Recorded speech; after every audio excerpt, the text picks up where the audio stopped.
যে এই জুলাই গণ অভ্যুত্থানের পর একটা বিপ্লবী সরকার হওয়ার কথা ছিল, হয় নাই। আজকে সকালে ঘুম থেকে ওঠার পরে দেখলাম বিএনপির ভারপ্রাপ্ত চেয়ারম্যান তারেক রহমান নাকি জুলাই গণ অভ্যুত্থানের কালো শক্তি, এবং এই এই এই মন্তব্য করেছেন তার দলেরই চেয়ারপারসনের একজন উপদেষ্টা। আমরা আসলে এটা বুঝতে পারি না যে ছাত্র দলের ভিপি প্রার্থী আবিদ ভাই যখন বলেন কেউ কাউরে ছাড়া যায় না, তখন তার দলের চেয়ারপারসনের উপদেষ্টা কিভাবে আমাদেরকে ছাইড়া নিজে কালো শক্তিতে রূপান্তরিত হয়ে যান। আমরা বৈষম্য বিরোধী ছাত্র আন্দোলনের পক্ষ থেকে এতক্ষণ আমাদের বিপ্লবী নেতাকর্মীরা বক্তব্য দিয়েছেন। আপনারা এই কালো ধোয়ার মাঝখানে বসে, বিপ্লবের আগুনের মাঝখানে বসে অনেকক্ষণ ভিডিও ধারণ করেছেন। আমি খুব বেশি আমার বক্তব্য দীর্ঘায়িত করব না। আমি খুব সংক্ষেপে বলতে চাই যে এই জুলাই গণ অভ্যুত্থানের পর একটা বিপ্লবী সরকার হওয়ার কথা ছিল, হয় নাই। জুলাই ঘোষণাপত্রে যে ঘোষণাপত্র প্রধান উপদেষ্টা পাঠ করেছেন সেইখানে বাংলাদেশের ছাত্র জনতার বিপ্লবীদের কোনো বিন্দুমাত্র অংশগ্রহণ নাই।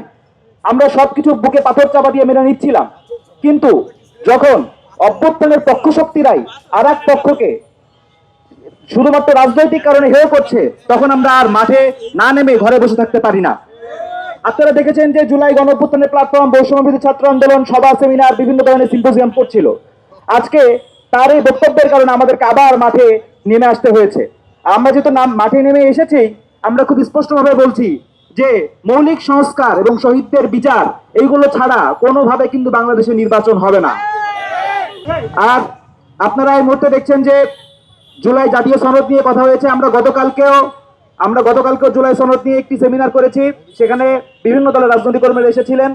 জুলাই সনদ বাস্তবায়ন কোন সরকার করবে এটা নিয়ে এখন আমাদেরকে কথা বলা রাখছে। এইটা তো খুবই দিনের আলোর মতো পরিষ্কার যে যেই অন্তর্বর্তীকালীন সরকার শহীদদের রক্তের উপর দিয়ে দাঁড়িয়ে ক্ষমতায় এসেছে, তারাই জুলাই সনদ বাস্তবায়ন করে যাবে। সেখানে আবার এই প্রশ্ন কেন আসছে যে পরবর্তী সরকারের কাছ থেকে আমরা ওয়াদা নিব এবং সেই হচ্ছে জুলাই সনদ বাস্তবায়ন করবে? এই ধরনের কোনো কিছু বৈষম্য ছাত্র আন্দোলন মেনে নিবে না। জুলাই সনদ বাস্তবায়ন করতে হবে এই অন্তর্বর্তীকালীন সরকারের আমলেই। এক্সট্রিম মশার কয়েল প্ল্যান্ট ফাইবার দিয়ে তৈরি, ডেঙ্গু, চিকুনগুনিয়া বাহি সহ যে কোনো মশার বিরুদ্ধে দেয় এক্সট্রিম সুরক্ষা। এবং মৌলিক সংস্কারগুলো বাস্তবায়ন করতে হবে, এবং একই সঙ্গে এই যে বিচার 1000, আপনারা জুলাই ঘোষণাপত্রে বলছেন 1000, আবার এখানে আপনার জাতিসংঘের রিপোর্টে 1400, এত কেন জুলাই শহীদদের সংখ্যা নিয়ে 9-6? গত এক বছরে এই যে জুলাই শহীদদের পূর্ণাঙ্গ তালিকা করা হয় না, এর ব্যর্থতা আনুষ্ঠানিকভাবে এই অন্তর্বর্তীকালীন সরকারকে নিতে হবে। যারা দায়িত্বে ছিলেন তাদের সবাইকে আনুষ্ঠানিকভাবে ক্ষমা প্রার্থনা করতে হবে এবং নিঃশর্ত ক্ষমা প্রার্থনা করবে। একই সঙ্গে এই যে আহতদেরকে পুনর্বাসন এখনো পর্যন্ত হয় নাই। এখনো আমার এই যে পাশে পিজি হসপিটাল, এখনো আপনারা গিয়ে দেখবেন হসপিটালের বেডে আমার আহত ভাইয়েরা পায়ের মধ্যে বুলেট নিয়ে শুয়ে আছে। এই বুলেটটা যে এখনো তার শরীরের মধ্যে আছে, তাকে এখনো চিকিৎসার ব্যবস্থা করা হয় নাই। এইটার ব্যর্থতা অন্তর্বর্তীকালীন সরকারের নিতে হবে। এবং সর্বশেষ এই যে আমাদের এই ফজলুর রহমান সাহেবরা যেখানে বসে বসে জুলাই গণ অভ্যুত্থানকে গালিগালাজ করেন, কালো শক্তি বলেন, এই মিডিয়া যে আমরা সংস্কার করতে পারলাম না, এইটার ব্যর্থতাও আমাদের এই অন্তর্বর্তীকালীন সরকারকে নিতে হবে।